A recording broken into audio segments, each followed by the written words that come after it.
Hello friend, once again most welcome to our YouTube channel.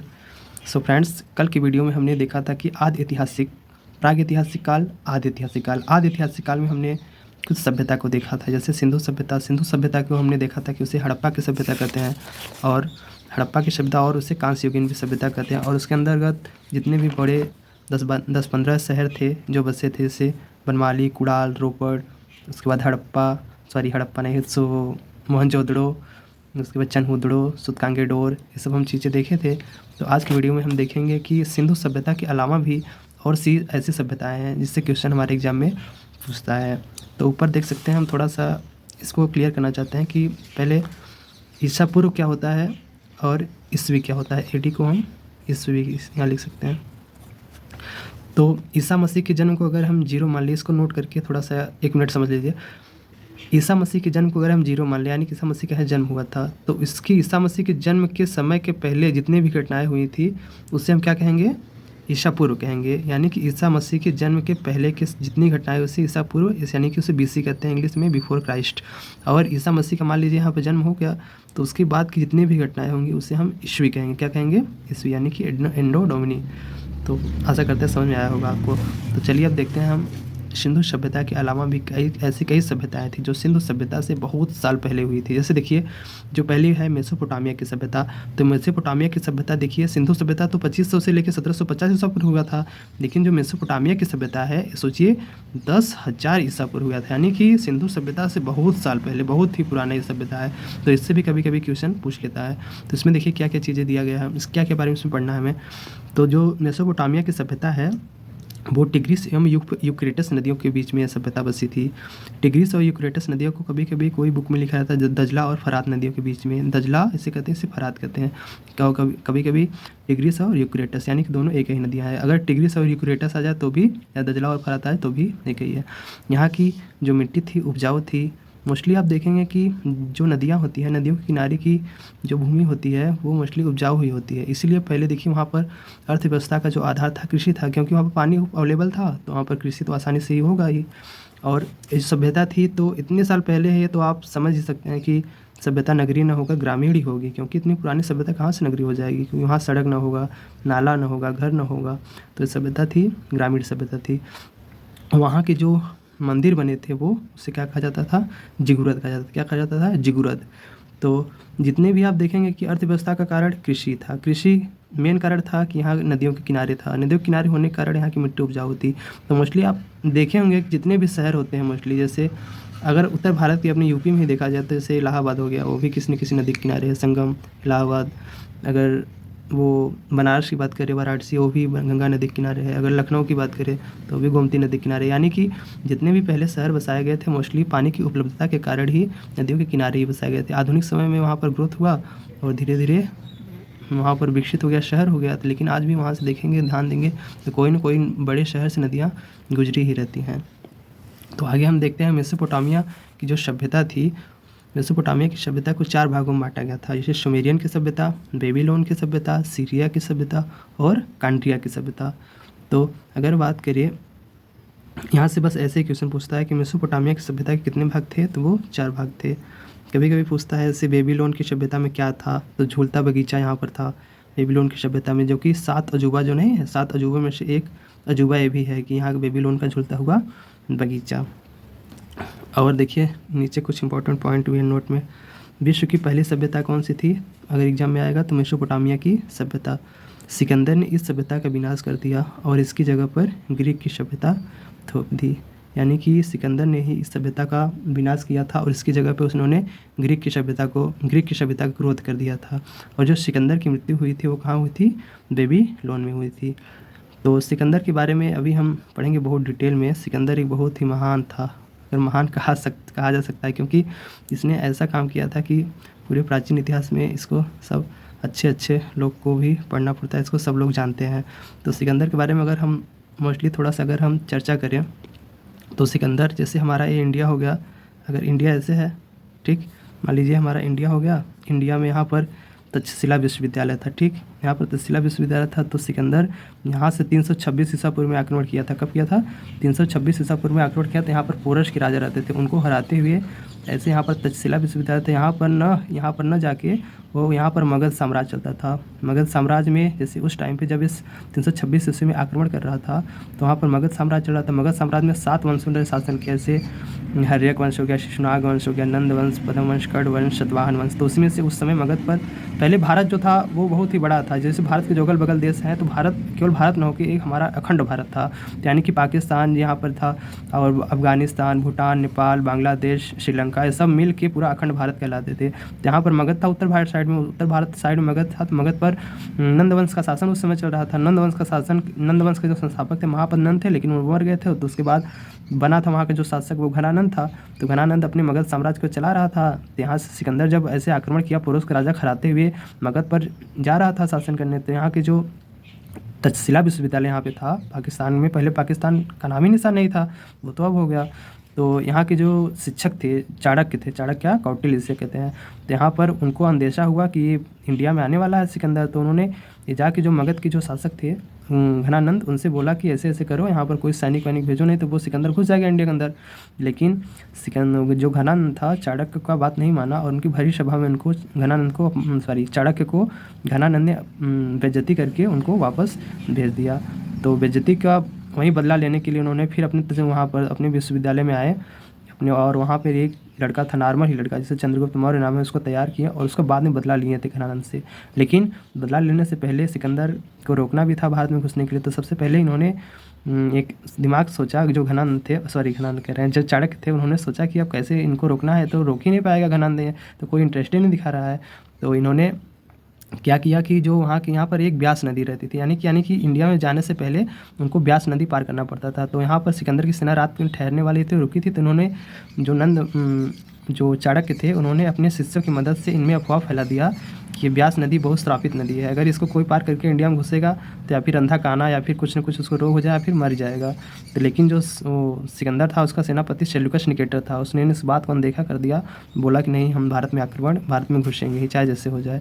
लेकिन कहानी interesting है, थोड़ा समझ लीजिए, बता देते हैं यहीं पर। तब क्या हुआ कि क्या उनकी बात नहीं माना चाणक्य का, उन्होंने यहाँ पर अपनी छावनी लगा दी और रात में विश्राम करने के बाद सुबह आक्रमण करने वाला था। लेकिन क्या हुआ कि चाणक्य ने अपने शिष्यों की मदद से अफवाह बताएं कि जो पार करेगा वो मर जाएगा। लेकिन उसने बात नहीं मानी। तो उसने क्या किया, उसका रात में खाना बन रहा था, अपने शिष्यों की मदद से कुछ विषाक्त पदार्थ को ले जाकर उसके खाने में डलवा दिया।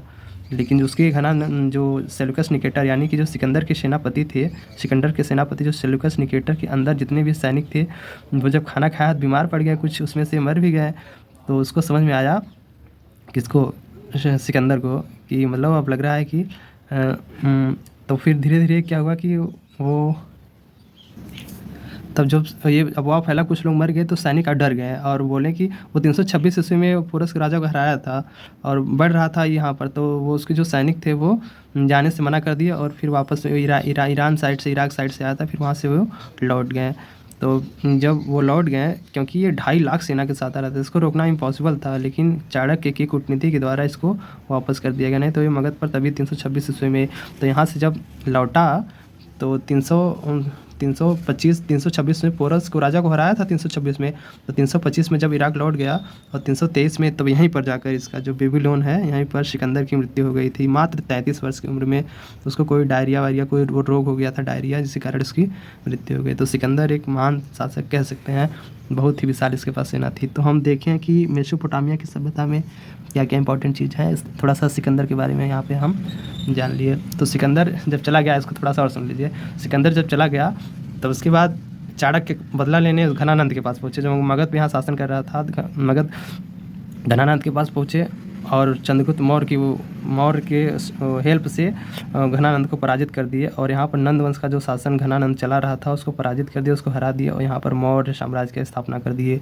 और जो चंद्रगुप्त मौर्य जब मौर्य साम्राज्य की यहाँ स्थापना किए तो उसकी बेटी जो घनानंद था, यहाँ पे घनानंद की बेटी वो थी दुर्धरा, उससे शादी कर ली। और जो यहाँ पर जो सेनापति आक्रमण करने वाला था तो सेल्यूकस निकेटर था, उसकी बेटी थी वो कार्नेलिया, जिसे हेलेना भी कहते, उससे भी शादी कर लिए थे चंद्रगुप्त मौर्य। दो शादी किए और यहाँ पर अपना साम्राज्य स्थापित कर दिए, मतलब साम्राज्य स्थापित कर दिए और अपने राजनीतिक गुरु चाणक्य को बनाए थे। उन्हीं की देखरेख में वो अपने देश को, मतलब अपने राज्य को, जो वंश था मौर्य वंश, उसको अच्छे से चला रहे थे।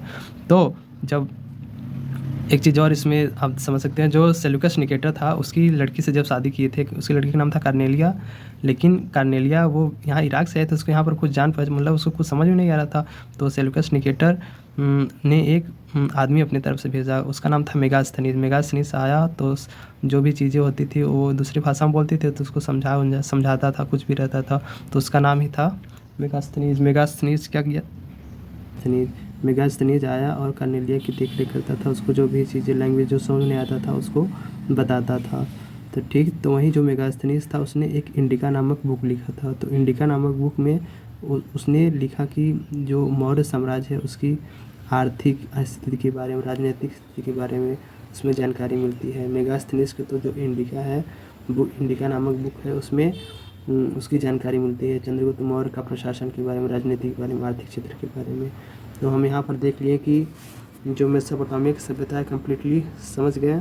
तो थोड़ा सा हम ज़्यादा ही कुछ यहाँ बता दिए सेल्यूकस निकेटर सिकंदर चंद्रगुप्त मौर्य के बारे में। तो अगला हम सभ्यता देखते हैं, कौन सभ्यता है, मिस्र की सभ्यता। तो मिस्र की सभ्यता जो है वो 2100 ईसा पूर्व है। मिस्र के रेगिस्तान में स्थित है। नील नदी की इस सभ्यता को देन कहा जाता है। इस सभ्यता का देन नील नदी को कहा जाता है। फिरौन ने इसका विकास किया था। यहाँ पर मिस्र की मम्मी पाई जाती है और यहाँ पर रसायन शास्त्र यहाँ का बहुत ही मजबूत था, क्योंकि मिस्र की जो मम्मी थी जब मर जाती थी उसको रसायन से लेपित करके रख देते थे। 100 200 साल वैसे ही पड़ा रहता था, सूख जाता था, लेकिन उसमें दुर्गंध बदबू नहीं आती थी, सड़ता नहीं था, सूख जाता था। यानी कि इससे पता चलता है कि जो मिस्र की सभ्यता थी वहाँ का रसायन शास्त्र बहुत ही मजबूत था। तो यहाँ से पूछता है कि फिरौन ने इसका विकास किया था, इस मिस्र सभ्यता का। यहाँ की मिस्र की मम्मी थी, रसायन शास्त्र यहाँ का मजबूत था। और गीजा का पिरामिड यहाँ का बहुत ही फेमस था। और गीजा का पिरामिड ईरान में है, ईरानी में शायद कि इराक में है। यहाँ पर एक नियम है कि प्रेजेंट टाइम में इटली में है, देखिए यहाँ लिखे हुए इटली में। यहाँ पर कोई व्यक्ति केवल एक ही बार घूमने जा सकता है। तो अगला सभ्यता हम देखते हैं रोम की सभ्यता। पहले रोम की देखते हैं फिर फारस की दिखेंगे नीचे। तो रोम की सभ्यता में क्या है, ये इटली में है। 2 बड़े राजा यहाँ पर राज किए थे, जैसे जूलियस सीजर और अगस्टस। जूलियस सीजर नामक कोई नाटक है जिसको शेक्सपियर ने लिखा था। तो अगला देखते हैं फारस की सभ्यता। तो फारस की सभ्यता ये भी ईरान में है। इसकी भाषा जो है वो फारसी थी, बट ये लोग पारसी धर्म को मानते थे। 500 ईसा पूर्व था। बस इसमें थोड़ा सा एक बार देख लेना है, इसमें कभी कभी क्वेश्चन आ जाता है। जैसे अगला है स्पार्टा की सभ्यता। यह ग्रीस के पास एक छोटा सा क्षेत्र था।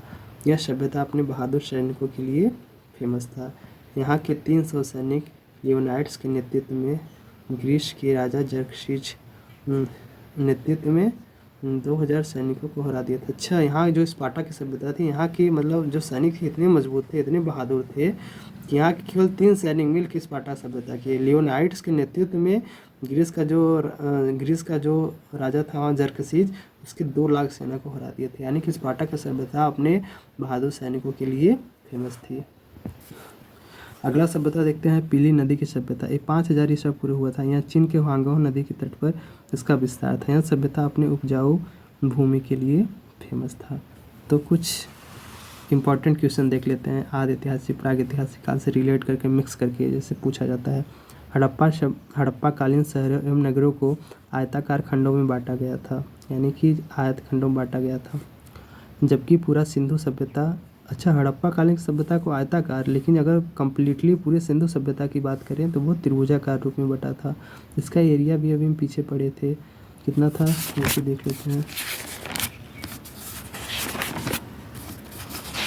पूछता है इसका एरिया 13 लाख वर्ग किलोमीटर। अब आगे देखते हैं अब तक हड़प्पा संस्कृति के लगभग कितने स्थलों का पता लग चुका है, तो 100 से अधिक पता चल चुका है।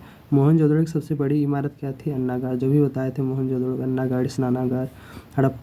हड़प्पा के लोग लकड़ी के बने हल का यूज करते थे। सबसे पहले कपास पैदा करने का श्रेय सिंधु निवासियों को जाता है। सिंधु के जो लोग थे उनको, कपास को यूनान के लोग सिंडन कहते थे। हड़प्पा काल के मुद्रा के निर्माण में किस पदार्थ का यूज होता था, तो सेलखड़ी का यूज होता था। सिंधु सभ्यता के लोगों का मुख्य व्यवसाय था व्यापार, बट अर्थव्यवस्था का मुख्य आधार क्या था, कृषि था। हड़प्पा कालीन समाज किन वर्गों में बटा था, तो वो विद्वान, योद्धा, किसान और क्षत्रिय में बटा था। सिंधु सभ्यता के लोग विश्वास करते थे कर्मकांड में और पूजा करते थे पशुपति शिव की। हाथी दांत का पैमाना कहाँ मिला था? लोथल मिला था। तो ये रहा कुछ प्रमुख सभ्यता। आगे कल से हम देखेंगे बहुत ही इम्पोर्टेंट चीज़ जो कि ऐतिहासिक काल कैसे कैसे बटा था। ऐतिहासिक प्राचीन इतिहास था, मध्यकालीन इतिहास था, आधुनिक इतिहास था। इसके बारे में हम देखेंगे कौन से राजा कैसे आए, कैसे कैसे इसके स्रोत मिले, किस किस से कौन कौन साजिश से पता चलता है कि प्राचीन इतिहास कैसे था कैसे नहीं था। तो आशा करते हैं वीडियो अच्छा लगा होगा। Please share and subscribe.